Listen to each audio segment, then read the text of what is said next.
ஜோதிட அன்பர்களுக்கு part time ஜோதிடரின் வணக்கங்கள். கடக ராசிக்காரர்களுக்கு 11ஆம் வீடான ரிஷபத்தில் இருக்கிற குரு அக்டோபர் மாதம் வக்கரமாக போறாருங்க. இந்த குரு வக்கர பயிற்சியால கடக ராசிக்கு நன்மையா தீமையா, வக்கர குரு என்ன செய்வாரு, இதெல்லாம் இந்த வீடியோவில் தெளிவாக பார்க்கலாங்க.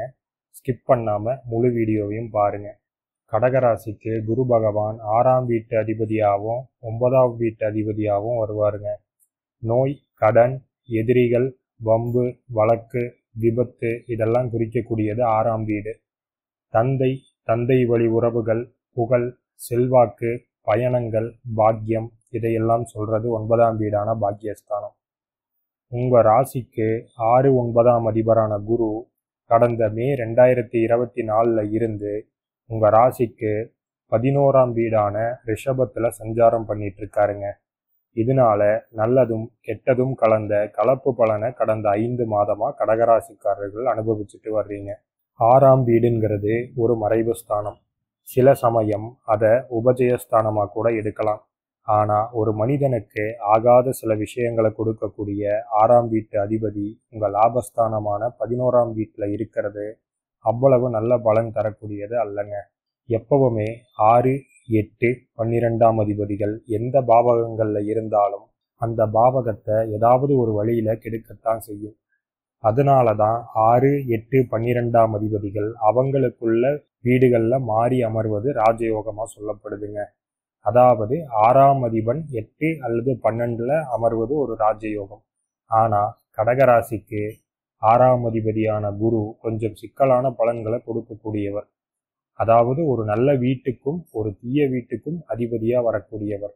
குரு 11ஆம் வீட்டுல இருந்து கடகராசிக்கு நோயால அவதி, கடன் தொல்லைகள், கோர்ட்டு கேஸு வழக்குகளால பண இழப்பு, மூத்த சகோதர பகை முதலான பலன்களையும், 9ஆம் அதிபதி 11ஆம் வீட்டில் அமர்வது நல்லதுங்கிற அமைப்புல தந்தையால லாபம், தந்தை வழி சொத்து கிடைக்கிறது, பயணங்கள் மூலமா லாபம், சமுதாயத்துல நல்ல மதிப்பு போன்ற பலன்களும் கடந்த 5 மாதங்களா குருவால ஒரு சிலருக்கு அவங்கவங்க ஜாதகத்துல நடந்துட்டு வர்ற தசாபுத்திக்கு ஏற்ப நடந்துட்டு இருக்குங்க. குரு பகவான் வர்ற அக்டோபர் மாதம் 9ஆம் தேதி தன்னுடைய நேர்கதியில இருந்து வக்ரகதிக்கு போறாருங்க. அடுத்த வருஷம், அதாவது 2025ஆம் வருஷம் பிப்ரவரி 4ஆம் தேதி வரை குரு வக்ரகதியில தான் இருப்பார். பிப்ரவரி 4ஆம் தேதி வக்ர நிவர்த்தி ஆகிறாரு. மொத்த நாட்கள் பார்த்தோம்னா 119 நாட்கள், கிட்டத்தட்ட 4 மாதங்கள் குரு வக்ரமா இருப்பார்.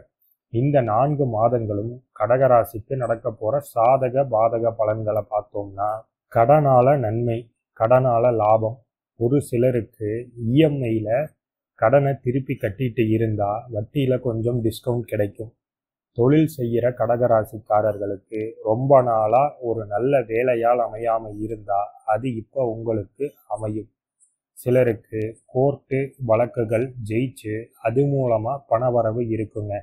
என்னதான் பணவரவை குரு கொடுத்தாலும் உங்க தனஸ்தானத்தை சனி அஷ்டமச்சனி நிலையில இருந்து அவருடைய நேரடி பார்வையால பார்க்கறதும், உங்க தனாதிபதி சூரியன் வர்ற ஐப்பசி மாதம் துலாம் ராசியில நீச்சமாகிறதும் வர்ற பணத்தை தடையோ தாமதமோ படுத்தக்கூடிய அமைப்புகள். இதை இங்க கவனிக்கணும். தாய்மாமன் உறவுல சில சங்கடங்கள் வரலாம். சிலருக்கு ஏதோ ஒரு வழக்குக்காக போலீஸ் ஸ்டேஷன் வர போற வாய்ப்பு இருக்கும். உடல் நலம் அப்பப்ப பாதிக்கப்படும்.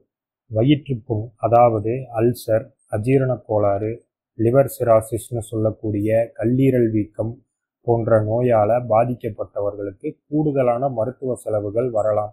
தந்தையுடைய சொத்து இல்ல தந்தை வழி சொத்துக்களால உங்களுக்கும் உங்க மூத்த சகோதரர்களுக்கும் சில பிரச்சனைகள் வரலாம். அப்படி எதுவும் சொத்து சம்பந்தமான பேச்சுவார்த்தை நடந்துட்டு இருந்தா அதை ஒரு 4 மாத காலம் தள்ளி போடுறது நல்லதுங்க.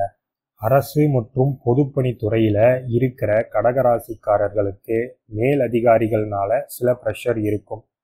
வேலை சம்பந்தமா சிலருக்கு பயணங்கள் மேற்கொள்ள வேண்டியது இருக்கும். அதனால கொஞ்சம் அலைச்சல் இருக்குங்க. தொழில்ல எதிரிகள்னால சில தொல்லைகள் இருக்கும். இந்த 119 நாட்கள்ல கடன் கொடுத்தீங்கன்னா திரும்ப வாங்குறது கஷ்டம். வாங்கின கடனால தான் உங்களுக்கு லாபமே தவிர நீங்க கடன் கொடுக்க கூடாது. குருவுடைய பார்வை விளற இடங்களான 3ஆம் வீடு, 5ஆம் வீடு, 7ஆம் வீடுகள் இந்த இடங்கள் வழியில கடகராசிக்காரர்களுக்கு நன்மைகள் உண்டுங்க. ஒரு கிரகம், அது குருவையே எடுத்துக்கிட்டோம் அப்படின்னா, அது வக்ரமானா அந்த கிரகத்துடைய ஆதிபத்திய ரீதியில தான் நேர்மாறான பலன்கள் நடக்கும். மற்றபடி அந்த கிரகத்துடைய பார்வை, குரு பார்வை குரு வக்கரமா இருந்தாலும், குரு நேர்கதியில இருந்தாலும் குருவுடைய பார்வைக்கான தன்மை அப்படியே தான் இருக்குங்க.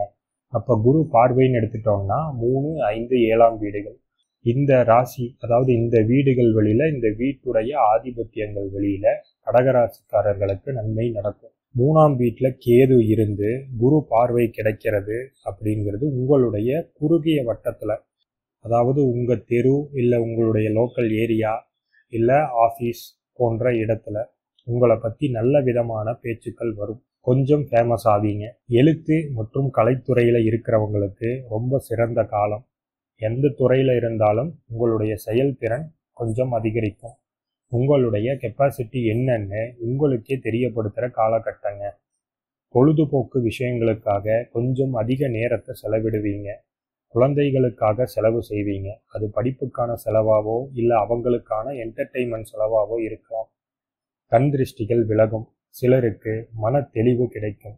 தெய்வ பக்தி இருக்கிறவங்க அல்லது ஆன்மீகத்தில் இருக்கிறவங்க சில புண்ணிய ஸ்தலங்களுக்கு போகிற வாய்ப்பு கிடைக்குங்க. இருதயம் சம்பந்தமான நோய்களுக்கு மருத்துவம் பார்த்துட்டு இருக்கிற கடகராசிக்காரர்களுக்கு ஆரோக்கியம் மேம்படும். கடகராசிக்கு பொதுவாகவே 8ல் சனி 9ல் ராகுங்க கொஞ்சம் சாதகம் இல்லாத கிரக நிலைகள் தான் நடந்துட்டு இருக்கு. இருந்தாலும் இந்த குரு வக்ர பெயர்ச்சி உங்களுக்கு சில நன்மைகளும் சில எதிர்மறையான பலன்களையும் கொடுக்கிற மாதிரி தான் அமைஞ்சிருக்கு. அக்டோபர் 20ஆம் தேதி செவ்வாய் உங்க ராசிக்குள்ளேயே நீச்சமாகிறாரு. அதனால வேலை அல்லது தொழில் சம்பந்தமான விஷயங்கள்ல கொஞ்சம் கான்ஃபிடென்ஸ் குறையும். ஏன்னா செவ்வாய் உங்களுக்கு 10ஆம் அதிபதி, அதோட கடகராசியுடைய ராஜயோகாதிபதியும் செவ்வாய் தான். ஒரு கேந்திரம் ஒரு கோணம்னு 10ஆம் கேந்திரத்துக்கு அதிபதியாகவும் 5ஆம் கோணத்துக்கு அதிபதியாகவும் வர்றதுனால அவர் தான் உங்க ராஜயோகாதிபதி. அவரே அங்க வலு குறையிறாரு. அப்படி இருக்கும்போது உங்களது தொழில் அல்லது வேலை சம்பந்தமா உங்களுக்கு கொஞ்சம் கான்ஃபிடென்ஸ் குறையும். முடிவுகள் எடுக்கிறதுல தடுமாற்றம் இருக்குங்க. ஐப்பசி மாதம் ஓரளவுக்கு பரவாயில்லைங்க. கார்த்திகை மாதம் ரொம்ப நல்லாவே இருக்கும். பொருளாதார முன்னேற்றம், தனவரவு, சேமிப்புகள், முதலீடுகள்னு ஈடுபடக்கூடிய காலகட்டம். மொத்தத்துல இந்த வக்ர குரு பெயர்ச்சி கடகராசிக்கு சில நல்ல பலன்களை கொடுத்தாலும் கூடவே சில தீமையான பலன்களையும், அதோட மற்ற கிரக நிலைகளும் சாதகம் இல்லாம இருக்கிறதுனால கடகராசிக்காரர்கள் இந்த குரு வக்ர காலத்துல வாரந்தோறும் திங்கட்கிழமையும் வெள்ளிக்கிழமையும் வரக்கூடிய குரு ஓரையில தட்சணாமூர்த்தி வழிபாடு செய்யறது நல்லதுங்க. இல்லைன்னா சிவ வழிபாடு செய்யலாம். இந்த தகவல் பயனுள்ளதா இருந்தா இந்த வீடியோவை லைக் பண்ணுங்க. உங்க கடகராசி நண்பர்களுக்கு இந்த வீடியோவை ஷேர் பண்ணுங்க.